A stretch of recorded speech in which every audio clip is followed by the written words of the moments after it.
Hey everybody, Tooth here. 9 August 24. So I just came back from a LARPing event, just got home, got the truck unloaded and all that stuff. I do want to apologize. Last week I had drill, was not able to do a video, and I have not been to the range due to going to last night's training LARPing event, whatever you want to call it.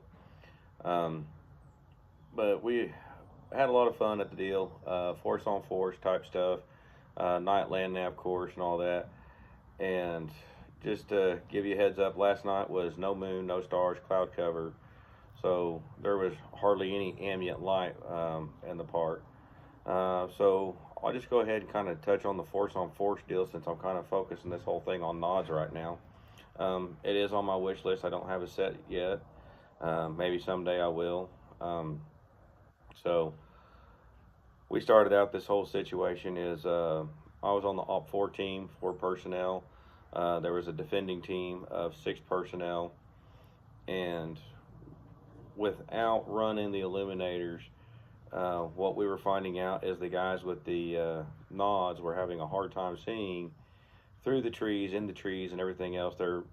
They could see stuff where I couldn't see anything but black, but they were also finding out they couldn't see through the trees, and so this little scenario, there was a little miscommunication on how it was supposed to work out.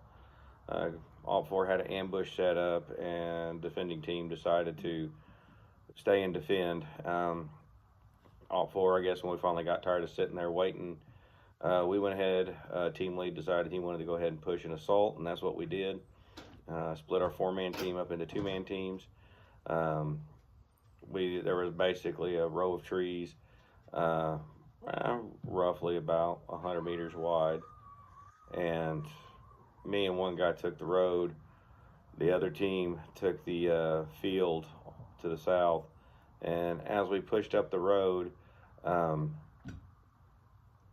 we were finding out that even out in the wide open with what there was, which was talking with the other team when we got back, is there's like, man, it was still hard to see. You could see things, you could see shapes and images, but you weren't going to get a PID past 50 yards is basically what I got out of the conversation.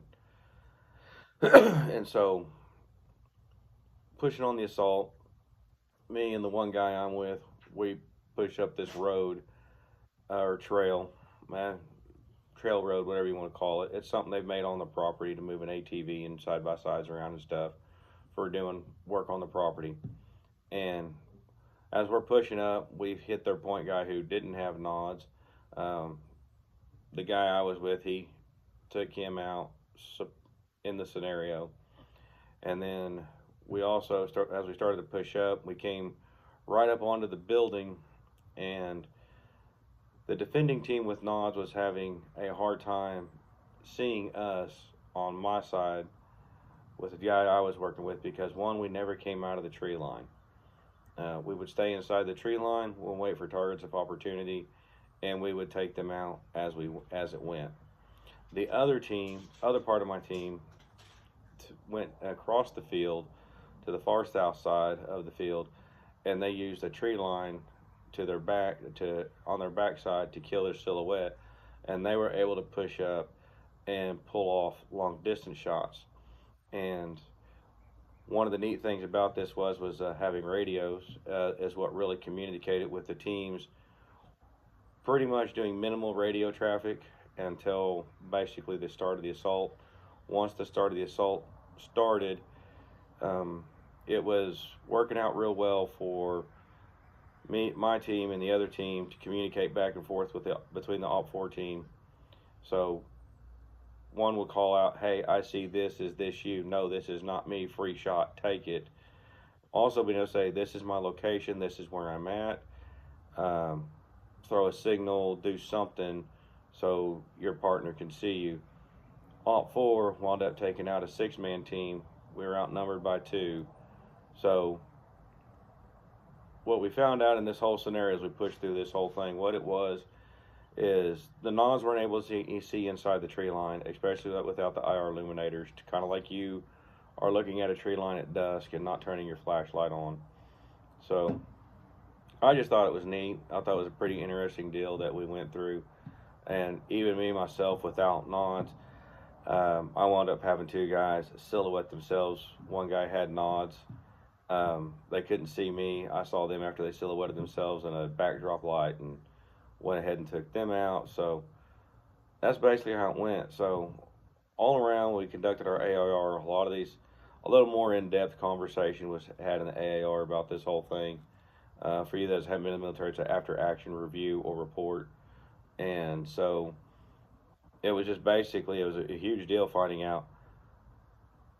There wasn't a whole, I don't think there was anything any team could really do differently with what the situation was, um, without a whole lot more further planning in advance. I mean, this is a bunch of poor boys getting together, having fun, LARPing, playing like we're combat military, blah, blah, blah, all that good stuff.